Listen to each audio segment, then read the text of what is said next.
All right, hey everyone, welcome back to the Tough Lift podcast. All right, been a hot second since I did one of these. Been busy with just life, to be honest. I competed myself here at AO Finals. Put up a total. I'm good. We're good. Everything's good. But put some focus time into that. All jokes aside, I had to actually see what episode I was on. So this is episode 12 of the Tough Lift podcast. My name is Matt Adamchak. If you are joining in for your first time, and this podcast is designed to basically help you guys as athletes get some tidbits, some information, and have some real chats on just different topics in the sport. And also sporting in general. All right. I like to say that most of this podcast can be translated in its concepts, thoughts to other sports when it comes to doing better in them. So, our last podcast, we had an interview. I lined up a few more interviews. So, if you like those formats, we're going to see more of those coming. But today's podcast is going to be talking about some simple rules to follow for effective weightlifting. All right. So, really just simple rules to follow.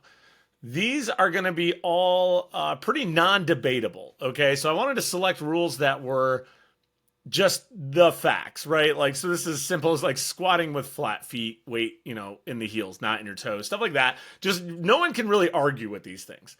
I find when you make things unarguable, then you can just make sure it's a thing and you never blow past it. Finding movement flaw is really identifiable. The reason I wanted to do this is because I was at AO Finals this weekend. AO Finals is one of the top meets, the quote unquote second highest ranked meet here in the United States.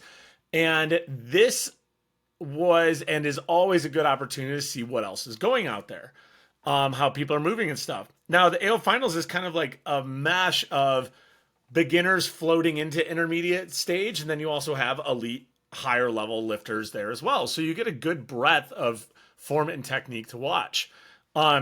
One of the greatest opportunities you can have is if you can ever get on the speaker table or the Marshall's table, you can watch a lot of lifting and a lot of technique from good angles.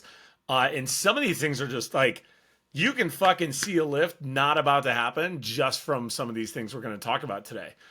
So I wanted to kind of step back and be all right, what can I bring to the community that is beneficial and super simple that they can implement? Whether they're an experienced lifter or an inexperienced lifter. And so that's why we're going to go over these just simple, effective rules to weightlifting. All right. Some of these rules, their theory, potentially, we can get into angles and, whether something is 10 degrees or 7 degrees. I don't really give a fuck about right now. We're talking about just the big ones. All right. So, differences of opinion are going to happen. That's absolutely fine. But most of these ones are going to be inarguable, if that's a word.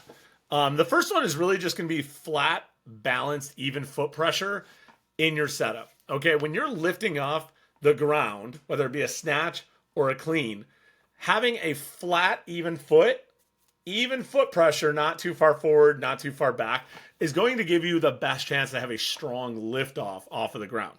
Being too far forward is going to make it very quad dominant. It's also going to make the weight have an inclination to go forward. Now, again, we just talked about there's blah, blah, blah. Yes, are there North Korean lifters that just pull all through the front of their foot? Yes, but what you don't recognize as a beginner, because that's who I'm talking to mostly, is that they also are in a wild control to bring that bar back with them. If you guys go do that, you're going to get pulled forward and jump forward constantly. And then the polar opposite to that is it racking the weight too far back in your heels. You just jut everything forward and lean really heavy.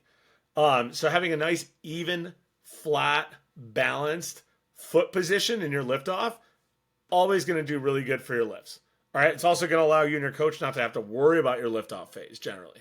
So just autonomous movement, get it as soon as you can. Every time you set up, feel for a flat foot. And it's funny because we get into training, we get into the element, into the groove. We start forgetting big, simple things like that.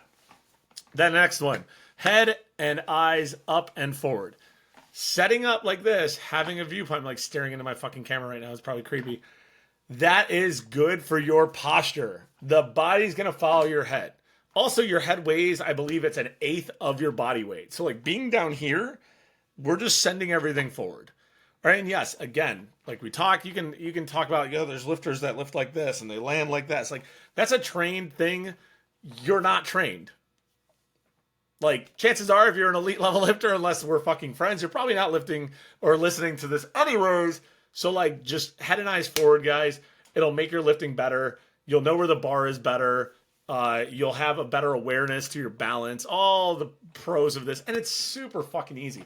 Now, this is one that advanced lifters sometimes do forget because they're focused on other key points. So they kind of get lazy with what they're paying attention to.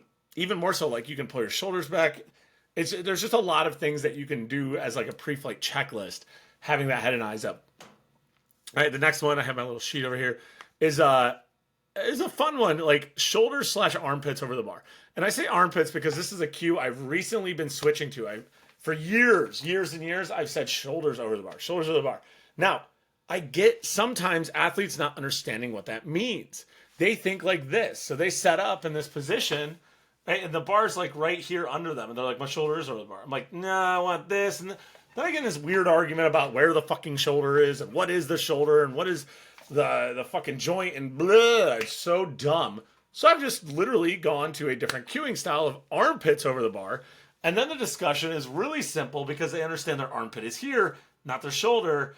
And what I've been seeing is a lot better pulling mechanics, a lot better awareness to staying over the bar.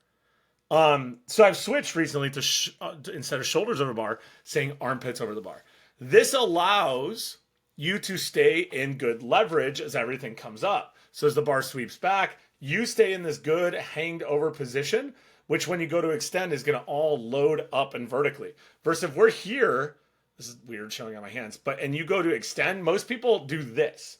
So over the bar allows you to go up versus being on top of the bar, you go to lean when you drive. Super important. A little bit harder because you have to maintain it throughout the length of the pull. You have to make sure the weight doesn't try to beat you and pull you out of position. But also some of the hang positions are also tricky because you want to lean and heave versus having that armpit over the bar and maintaining that as long as possible is going to give you a very vertical driving position. So again, what I've liked lately is just armpits over the bar. So play with that one. This one fucking kills me, guys. Weightlifting is a speed strength sport. All right. A lot of you guys like to have the strength and we forget or we get passive on the speed element. Speed is crucial. You have to fucking propel your barbell. You propel your barbell by being in good positioning and driving with your legs. All right. A lot of times athletes get to their thigh and they slow the fuck down. They stop pushing. A lot of times, athletes pull off the floor too fast, and then it's slow at the end of the pull. A lot of times, athletes just do this, what I call like congruent speed. It's just like 5 miles per hour, the whole fucking lift, and then they try to get under it, and they're surprised. This is, again, like I was talking earlier, sitting on that speaker's table, you can watch the speed of the bar and just be like, it did not speed up. This isn't happening. Which is unfortunate for the lifter, but it's just a reality. You have to accelerate the bar. You have to constantly accelerate the bar. Now, as a beginner, sometimes this is difficult because if we move too fast, we lose control. If we move too slow, coach yells at us. And like, welcome to the sport, right? It's no different than any other fucking sport. In baseball and football, you have to throw the ball. You don't throw it slow or it won't go anywhere. You have to throw it hard so it gets to where you're going, but it also needs to be accurate. Takes time. All right, you apply speed as you get more skilled. You apply more pressure into the ground as the weight continues to build. You apply more pressure to match that load. But at the end of the day, fucking speed, guys. Speed fucking makes lifts or breaks lifts. If you are not fast past the knee, you're making shit hard and or it's why you're failing lifts. That's the end of the conversation. Be fucking fast and explosive. It's an explosive sport. Next, flat-footed landing. Guys, land flat. If you don't land flat, the bar and the load, aka you as the athlete, are going to go wherever the fuck you landed. So if you land in your heel, it's all going back like this. If you land in your toes, your hips and the bar are all going forward like this. Then your hips go out of place, they either go forward or back. If your hips are out of fucking camera, there we go. Okay, if your hips are out of alignment in the sense of like they're too forward or too back because you landed like an asshole, it's going to be really fucking hard to load the bar overhead. So tell your feet where to go. Active feet. It's not just drive and pray and wait till we hit the ground and something happens.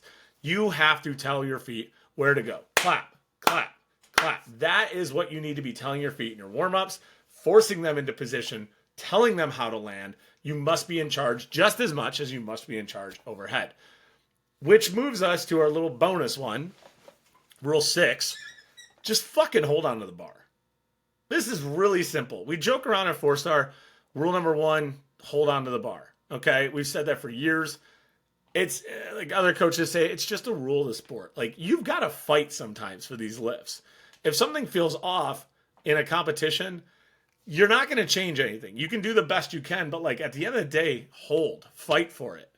A lot of lifts I saw at AO finals, unfortunately, were just people letting up. They'd have the bar in the overhead position on a jerk or a snatch, and it was just like they'd go soft in the shoulders and the bar would fall forward. Or they'd land in the bottom, they'd hang out, and then on the recovery, they just stopped applying pressure. Like, I get it, you get tired, stuff like that. But really, you have to hold on to the bar.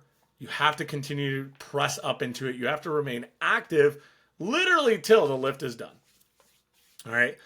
There's a myriad of cues and styles that can like debate and talk about difference and changes. But really, these 6 little rules, guys, I think if you follow them, you'll get a lot of progress in your lifting. If you're an experienced lifter and you follow those, it'll be a great fucking reminder of just like, oh yeah, these things. Like, oh, I could probably do a better job of like keeping my armpits over bar or actually paying attention to what I'm doing with my head because I haven't thought about it in like 2 years. Stuff like that, guys, hopefully helps you. I look forward to the next couple podcasts we have coming on. And if this was helpful, please share it. Please subscribe to us on Spotify, on YouTube, and also DM me with suggestions of topics you want to talk about. Thank you.